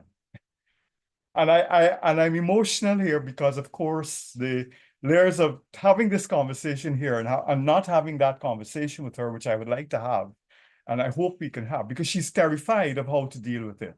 And Anila spoke of her relative, but it's also this experience that even as we've had women of Indian origin occupying all sorts of spaces, contributing to Caribbean life and Caribbean society, there are Indian men of all levels in this society who do not want them to do it and who will keep them down, right? So I just wanted to bring that in.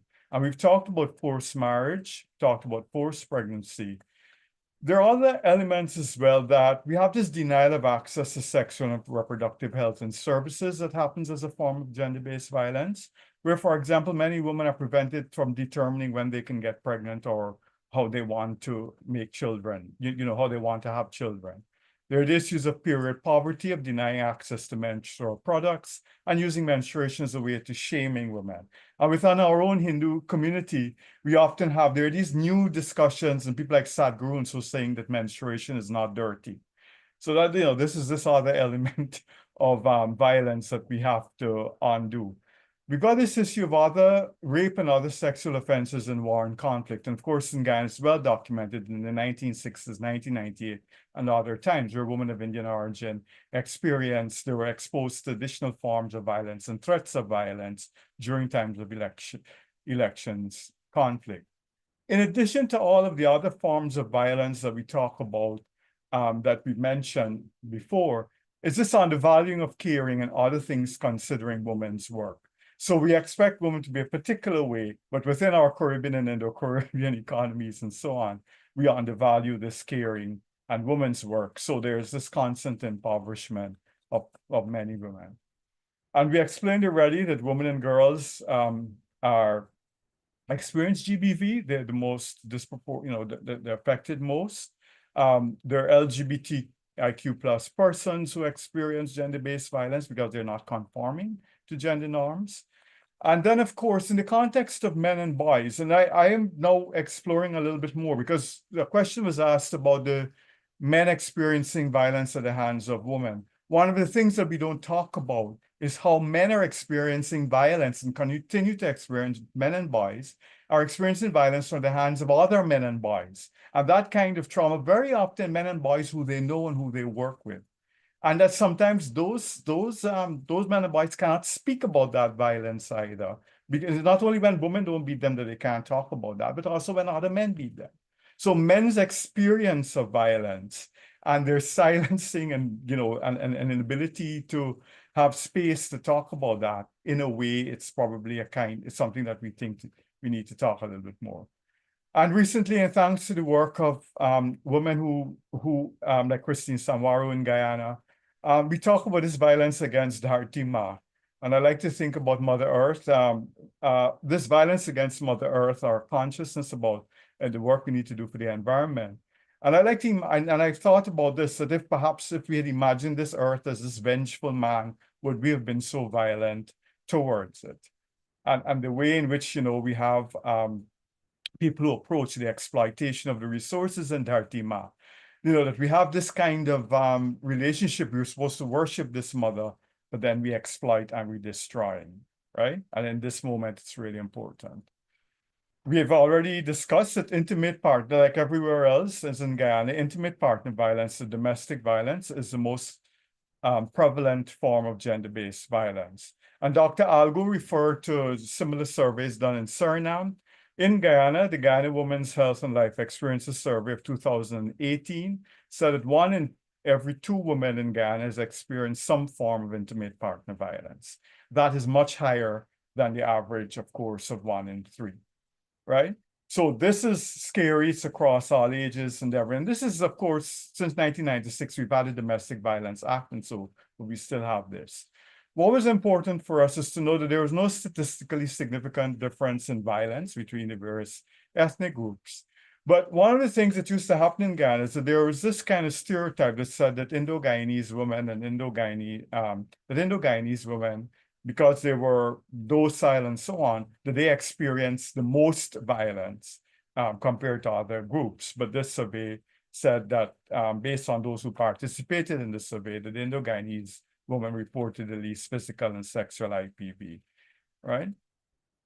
Okay, so we've had this discussion. I present this, and I'm sure many of you would have seen diagrams like this. This is kind of like how we look at how we're going to approach prevention.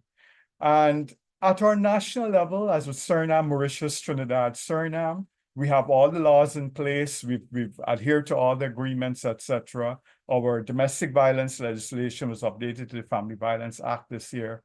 We have the sexual offenses legislation and so on.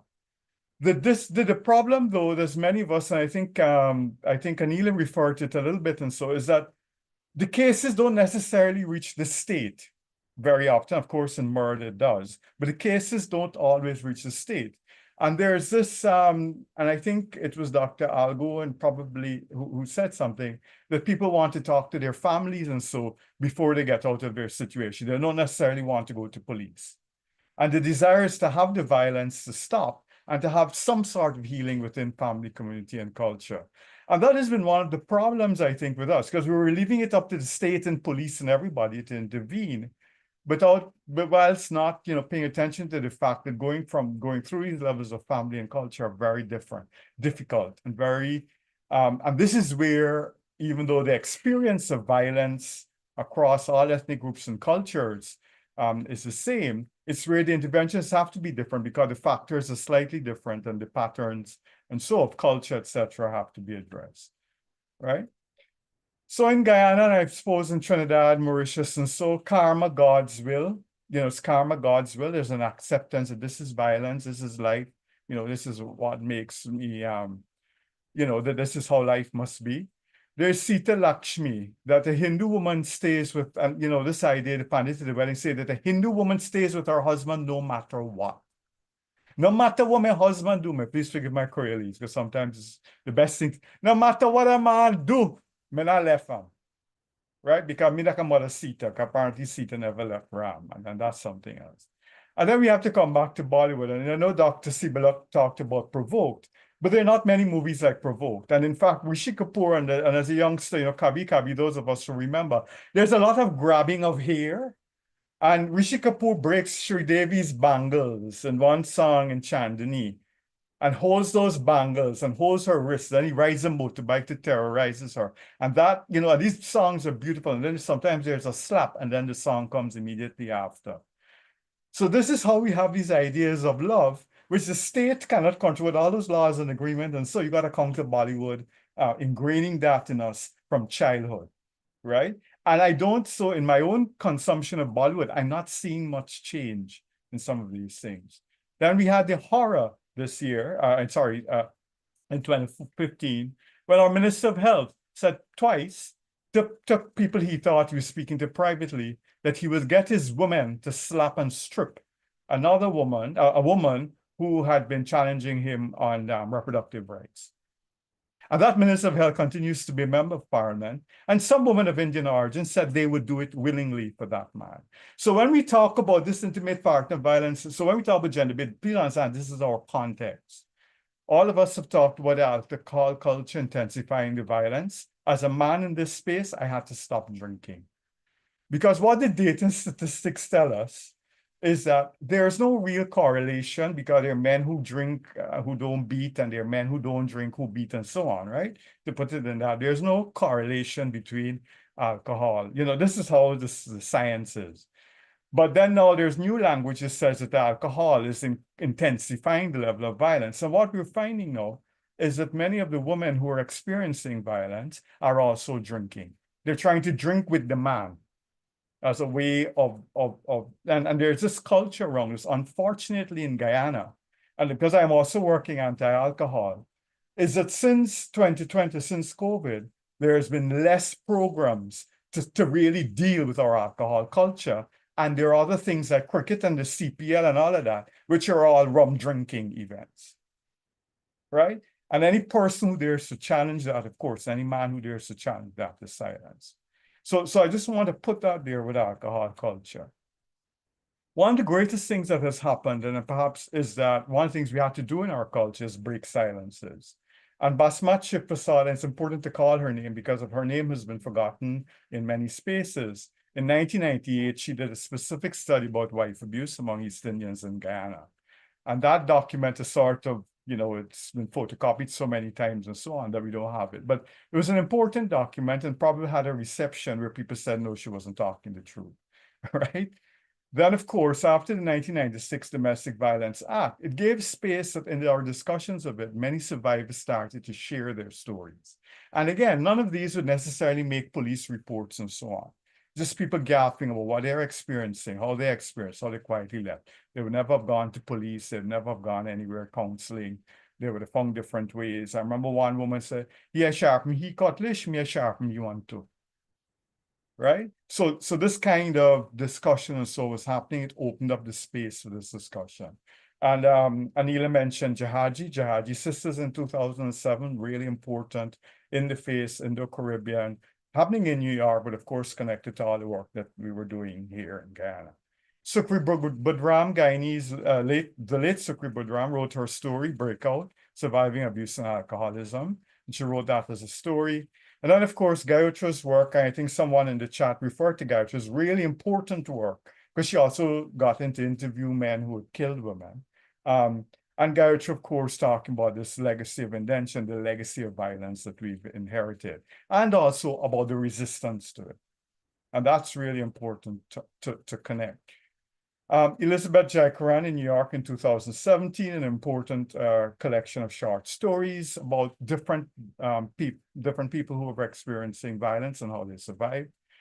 In Guyana, the Institute of Gender Studies in 2019 invited men to participate. And this included men who had witnessed, in their families, witnessed violence in their families, witnessed violence elsewhere. And they wrote in this journal. And then there was another Sandy Mick in Canada who wrote her story. And she explained that she had court orders and so to try to stop parts of the story. And then Preeti Kumar's book this year, 2024, An Ordinary Landscape of Violence, where she explores violence among Indo-Guyanese lesbian women, lesbian and bisexual women, but also gives a picture of the landscape of violence that is happening in that context. And that's a really important book. So as we consider prevention, I think we talked about this, is that we have to survive, understand entrapment, and Dr. Sibila had given that. And for many of us, Anila referred to her friend and so on, that sometimes we don't understand the issues of entrapment, but different people have different things which trap them in situations where they cannot leave the violence. And for all survivors who've said that, leaving is step 0 and that healing is this journey which goes on.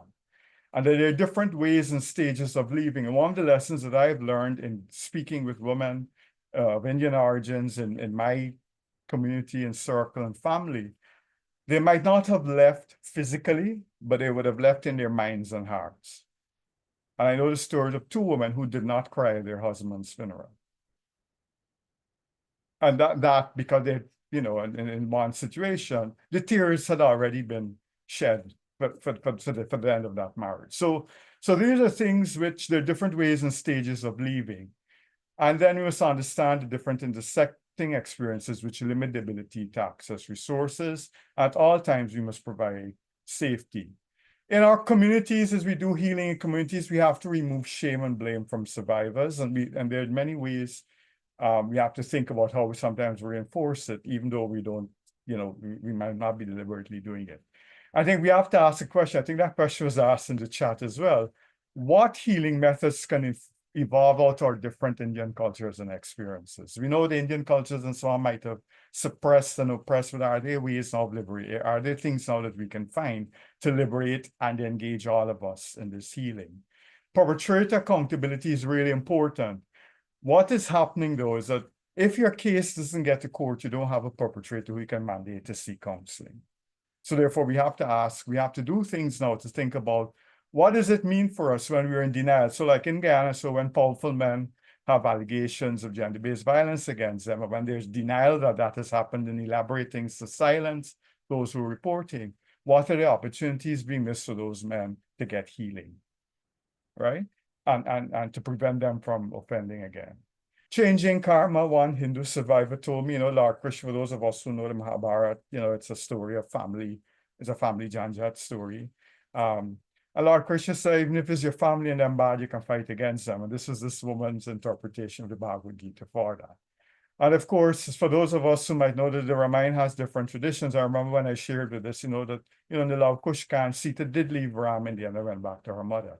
And that's sometimes a narrative we have to talk about. And Sita did disobey Ram when she followed him into the forest when he asked her to stay behind. We have to talk, and I think this came up, about educating about consent and other parts of a healthy, intimate relationship.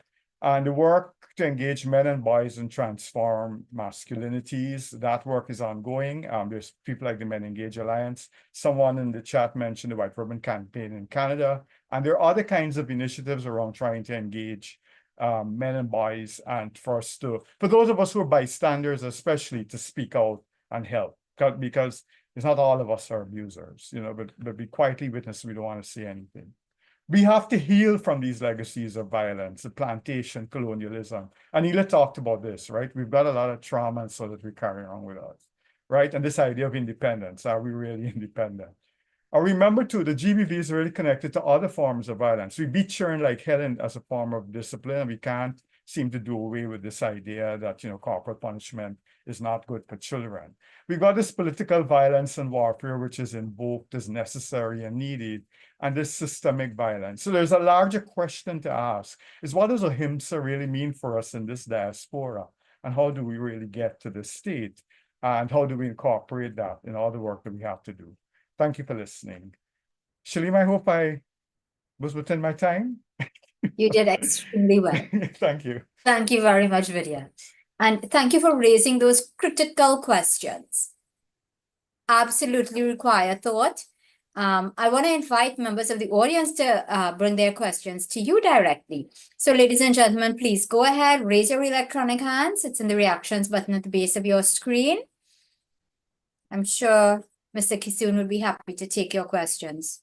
I would have liked to hear, Vidya, what is the situation in terms of the LGBTQIA community? So Pretty's work with okay, so what's really interesting is that when the family violence bill just recently passed, in the explanatory memorandum, the government made it really clear. The bill is gender neutral, meaning that any person who's experiencing violence, and the government made clear that this also means the LGBTI community. The bill exists for that. And all of the services and so that exist in Ghana do speak to this. But Pretty's book really opens up the exploration of why people might not go. In addition, because it's some of the same ideas as well, protecting family, economics, you know, the entrapment and so the same way. So within the LGBT relationships, there's still violence and secrecy and transactional issues and so used. But what as advocates and so we learn to do is, as we do now, is that we name this as as one of the, you know, the kinds of violence.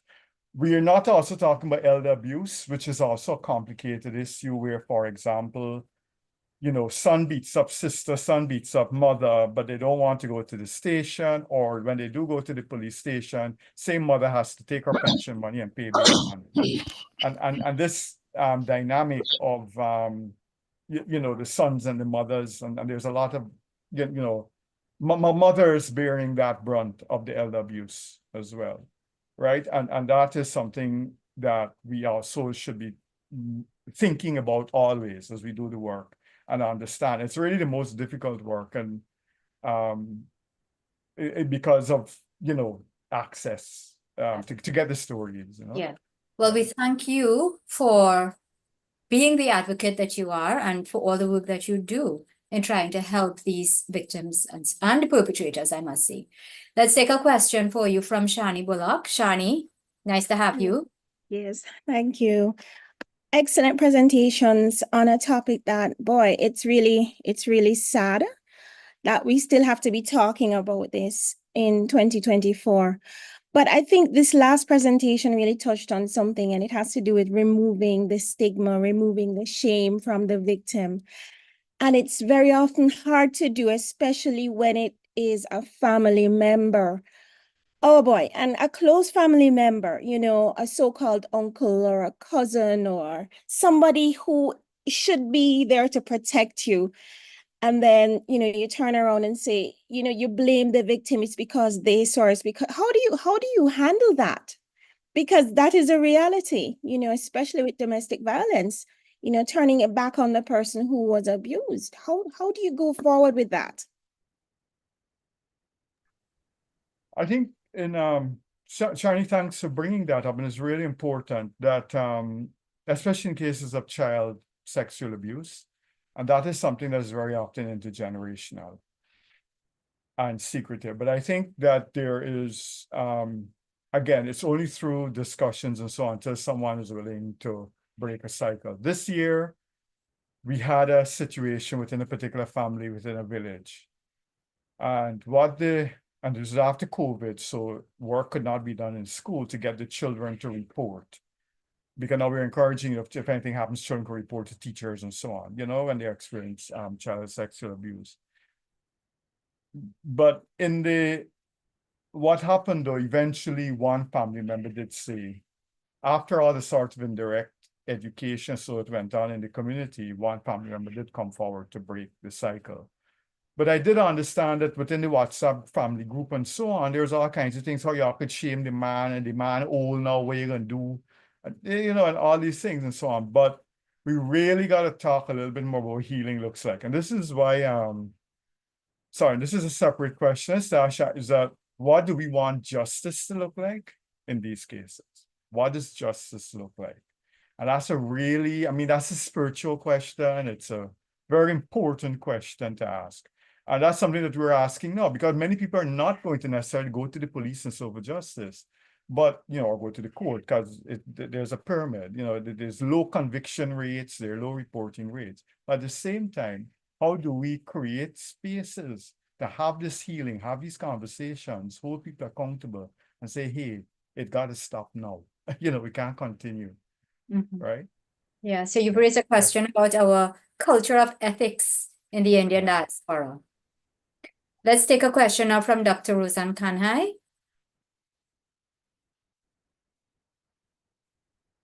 Dr. Kanhai. Okay, I think I'm unmuted now. Can you hear Yes, me? yes. Okay. All the presentations were excellent. But I want to comment on the most recent because it is the most recent.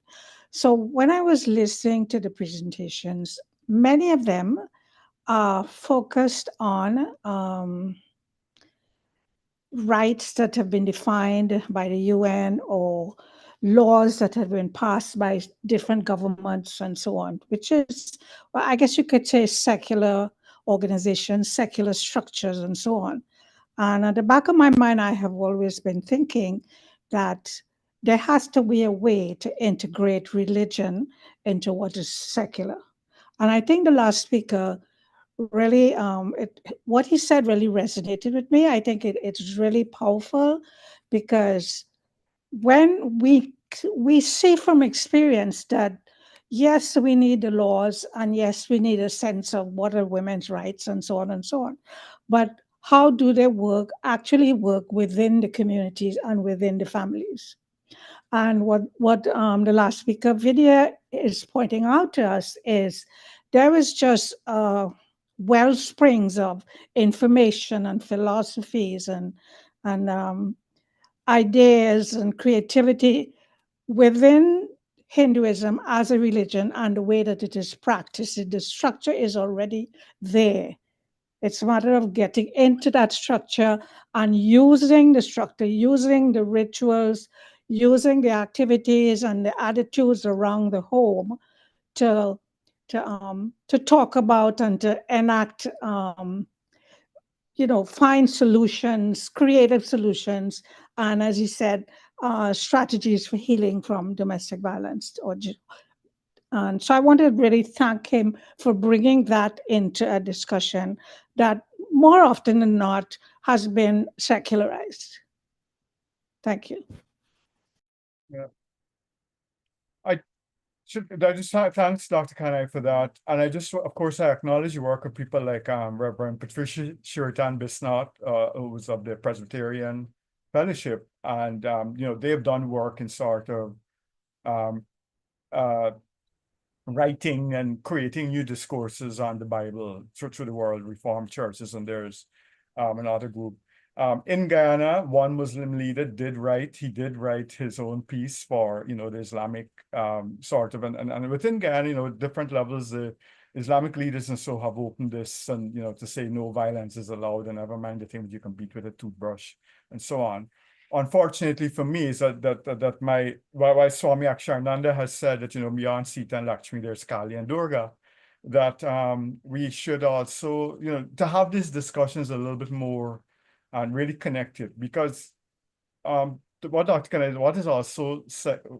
also has to be embedded, and I think even now within our mental health spaces, is how we're going to connect the spiritual. So people talk about yoga and meditation and so on loosely, but really, we really got to bring all that, it has to be intersected too, right? Because of course, connected to gender-based violence is the experience of suicide and attempted suicides and so which are as a result of gender-based violence, right? So, so there's a lot of opportunity to now, we're having these discussions to think about how to do this and do it, and people have started doing that work. Excellent. Thank you, Padya. Let's take a question from Dr. Muhammad Keshavji. Thank you, Shalima. Vidyartha, all of you gave such fantastic presentations. I just thought I'll bring to your notice a film that's come out recently of a true life story of a woman called Delia Balmer, Balmer. It's called Living with a Serial Killer. I would recommend this film strongly, as well as the book, showing the levels at which women have to contend with problems, societal, familial, communal, police, law, the whole prosecution, the criminal justice system. I thought it was actually brilliantly done. I would strongly suggest if you can get that film for all of us, please have a look at that. That's all I want to comment, nothing more. Thank you, Shalima. Thank you so much, MK. Dr. Shardanan Harinandan. To unmute. Do you hear me? Yes, we can hear Hello, you. everyone. It is a very marvelous, excellent presentations, especially the last two. I thought it is very interesting because they are they are fine. I have missed in the two first one the person, the woman, you know, and the last two they have approached this aspect more than others. So my question is, let me tell you this: Hindustani women, at first they want to be the icon of Lakshmi Mata, Saraswati Mata, Sita Mata, how to serve the husband. And it is a question of education.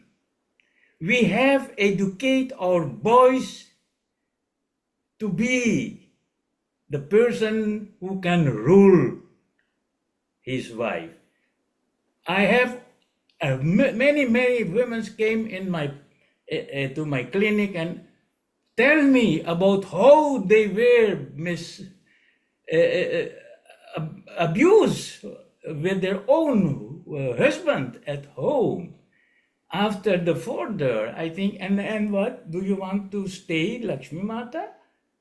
Do you like to be Saraswati Mata, Sita Mata? I said, there is another God icon, that name you have to remember. That is Durga Mata, that is Kali Mata. I told her, become sometime the Kali Mata and empower yourself. Don't go, don't try to become always the Lakshmi Mata. Some of them, they went to the police.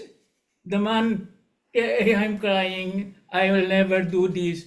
Please withdraw your thing by the police. And they did. And that is what in the mind of the mardo, the human, the man is staying. So my question, especially to the last two speakers, and I compliment to Dr. Kirti Algo, and I want to ask to her, do you have contact with Dr. Nanan Pamde, my colleague, psychiater in LPE, Lance, I did this kind of this. And another is the Dr. Mungra. These two ladies, they have a lot of experience and information about this case. So my question is, how can you empower the ladies to defend themselves against this field? Thank you, everyone. Vidya, do you have a response? You know, Shalima, usually in a session like this, I would throw this out to the group, to all of those of us who are listening, because I think for every one of us in our group, we must know of stories of when survivors took this step. And there are different stories and different times. I mean, Anila shared one. And there's no single path to how and when, but certainly providing information, having, as a community, having these discussions, saying zero to, and being open to listening. Because sometimes, you know, like we might think, oh my goodness, but you're wealthy. What are you complaining about? You're not poor. But then you realize that the bank accounts are sort of tied up in strange ways. One of my friends who had to, no lawyer would take her divorce. No lawyer would represent her. She could not get a lawyer until she did. You know, and this is so leaving was never, you know, it's not all. So I think for all of us to think and to share these stories of, you know, like what I think Elizabeth Jackran did, it's really to really take it up And also for us, men and boys as well, who are witnessing and bystanding, and that's what Pauline Bullen had done with issues, is forced a lot of us to think. Because again, as a man, I came to this work, abstract middle class male privilege. But then you become and you're aware, people come to tell you, and nobody's going to the police. Most of the stories I know, no one went to the police. It's not going to be in any statistics or data, you know? So just to say that, I just want to say that to Dr. Singh, and to say that what you're doing there, it's that kind of support that says, hey, no, you don't have to, you can be anything. Or as one woman said, I can find another God. Not the one who says that I have to stay and put up and pray, stay and pray. I don't have to stay and pray. There's another God. And there are the people talk about the body. One of the things that this work has taught is about how you learn about the different religions and try to get a liberatory. I think that point was raised in the chat, but it's really for all of us in the Caribbean as well, who are people of faith, is to integrate this now really intentionally into this work. Yeah. Sure. Thank you so much. We'll take a final question now from Ranbir Singh. Ranbir, go ahead, please. Can you hear me? Sorry. Yeah. Camera got serious. Okay. Great presentation, really good topic. I like these taboo areas because they stretch our minds and look at things we've kind of been ignored for a lot. In terms of actually what Vidya said, I believe it's called financial abuse. It's not physical. So, the problem is, I don't want to, I've mentioned it before because you mentioned it now, but why can't you leave? Because you haven't got the resources to leave. You can't go anywhere. A lot of like you mentioned, look, 20, 30 years ago, amongst, Western country, UK, abuse against women, I'm not saying was common, but it wasn't so highlighted as it is now. They've even got, during football matches, World Cup, the violence against women increases if the team loses. And people go violent, but domestically it gets extremely bad. Also, I want to mention, although it's probably less common, but we're looking at all gender-based violence. Men do face it as well. Less like to speak up because of the shame of it. It's a different sort of shame. Then the other effect, which we must look at, is not just the effect on the woman or man who's getting attacked in any sort of relationship, but on the children. There's a case here of Jas Kiran Kaur. She stabbed her daughter, Shay Kung, 11 times. It's a very bizarre news report because the father seems to be missing all this. It just seems she randomly stabbed her daughter. I mean, there's been no context to it, just stabbing her. But from the stuff coming out now, it was definitely because the kind of relationship that we're in was very toxic. So these relationships don't just affect the partners concerned, they have a huge effect on children. And unfortunately, in this case and many others, like with Rosie Collar in Scotland, extremely tragic. She had kids from different partners, and claimed her son went missing when in fact she got signed with him being sick. She smacked him hard, he died. She stuffed his body in a suitcase and buried it somewhere miles away. And there's search parties out. So, these gender-based violence don't just affect the partners, they affect the children. Even the children survive. If a boy grows up seeing his dad being up his mother, he's going to think, as I mentioned, he's going to think that's normal. And that's why it should be tackled at root. So I really appreciate for today. Sorry I've spoken too fast. I want to get a lot out. You want to go home, I appreciate it. But I hope this is the first of many of these subjects, and I'm really glad it happened. Thank you very much, Ranbir. We appreciate it. Vidya, thank you so much for engaging. Thank you for providing data and all the case studies. We have one comment from Anila. Anila, go ahead, please. Hi.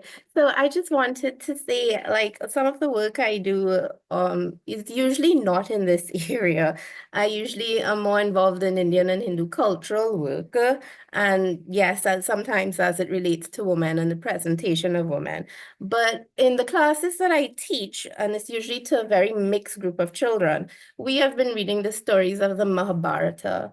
And the Mahabharata provides very wide and complicated, nuanced views of Indian and Hindu womanhood, which is something I think our communities need to take a wider look at, because a lot of the focus in the Indo-Caribbean has been on the Ramayana, and the Mahabharata is very wide in the issues that it deals with and how it treats womanhood.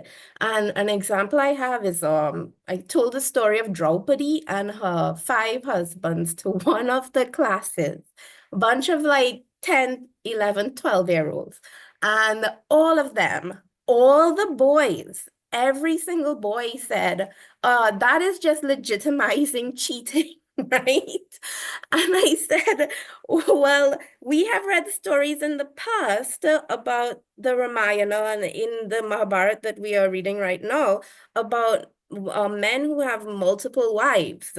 But suddenly, every male in class, and they are 10 to 12 years old, is completely horrified that there's a woman walking around with five husbands, and the same reaction wasn't there before. So sometimes, like, telling these stories that are that complicate what men look like in Indian and Hindu literature, what women look like, is a very important thing to do, because that facilitates, complicating the ideas that we have received about what is manliness and what is femininity, And one of the things that I wanted to talk about is people taking their own, like, shaming the perpetrators and not the victims being ashamed. There's this case in France that really blew up, and it was this woman called Giselle Pellicot, who was abused by 51 men, and it happened over a period of time because her husband used to drug her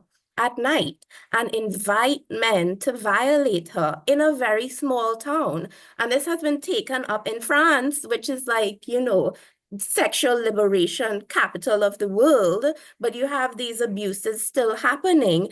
And she has said, I refuse to be silenced because I am not the one who should be ashamed. These 50-something men who took, complete advantage of me in a situation where I could not do anything about it, they're the ones who need to be shamed. And I think, like, exploring these kinds of attitudes, like really looking at shaming the perpetrators and not the victims, and the society kind of educating people along those lines, is something that we should look into more. So thank you again for having me, and thank you everybody for engaging.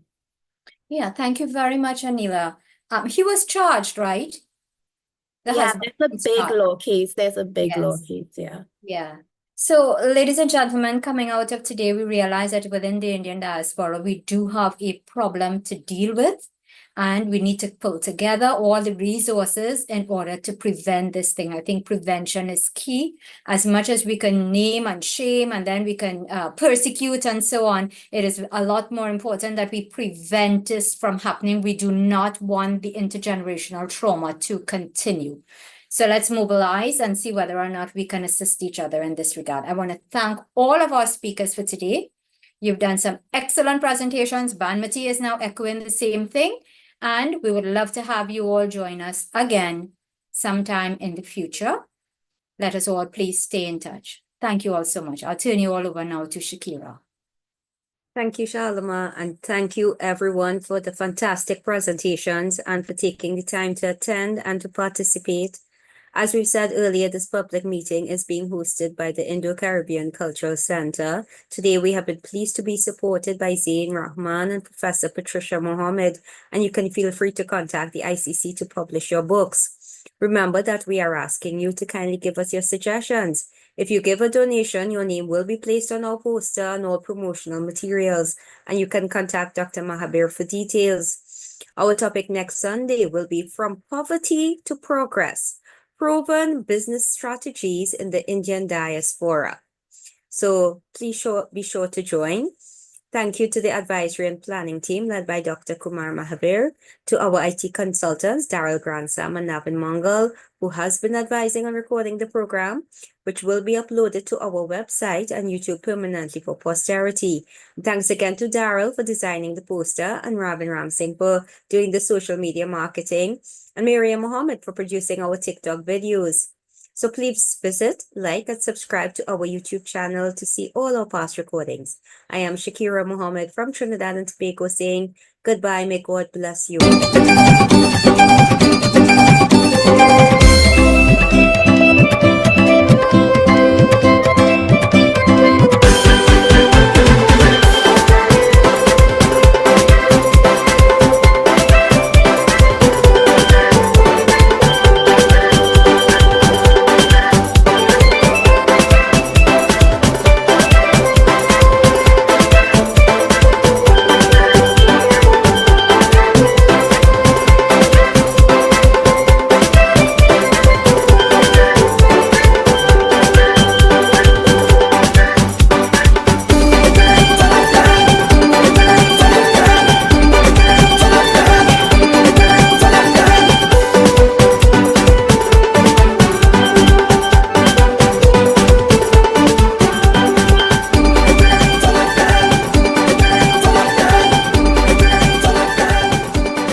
Thank you all. Thank you very much. And I agree with Papi, all of you that this was indeed a great program.